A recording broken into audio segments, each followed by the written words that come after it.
À l'image des étapes de plaine sur ce Tour d'Espagne, la journée ne sera pas un long fleuve tranquille. Dans la partie finale, les coureurs vont gravir un col de 3e catégorie.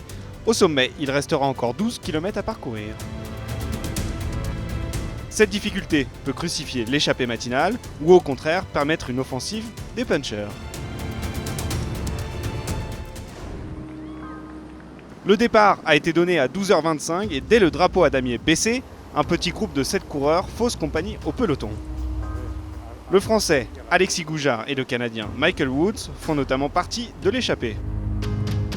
A noter que le coureur d'Education First Drapac a chuté en tout début d'étape. Il a tout de même réussi à revenir rapidement à l'avant de la course. Le maillot rouge est toujours solidement attaché sur les épaules de Rudy Mollard. Son équipier et leader proclamé de l'équipe Thibaut Pinot est arrivé hier dans un second groupe. Il a perdu 1 minute 44 secondes. Le peloton est vite contrôlé par la formation du leader de la course. Elle est accompagnée de l'équipe Bora-Ange-Greux qui a apparemment des vues sur la victoire d'étape.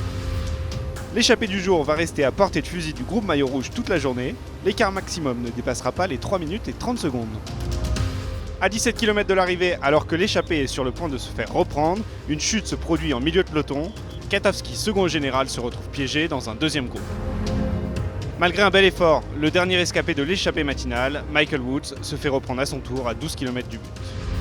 Plusieurs attaques se succèdent au sein du peloton lancé à vive allure, mais il faudra attendre l'attaque de Tony Galopin à 2 km de l'arrivée pour créer un écart significatif. Galopin, Contreras, le coureur d'AG2R La Mondiale, poursuit son effort.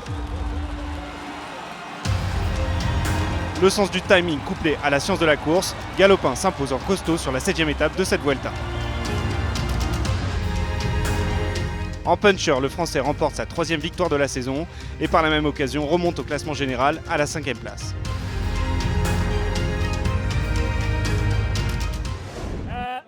J'ai regardé derrière moi, juste après le dernier virage, à 200 ou 300 mètres de l'arrivée.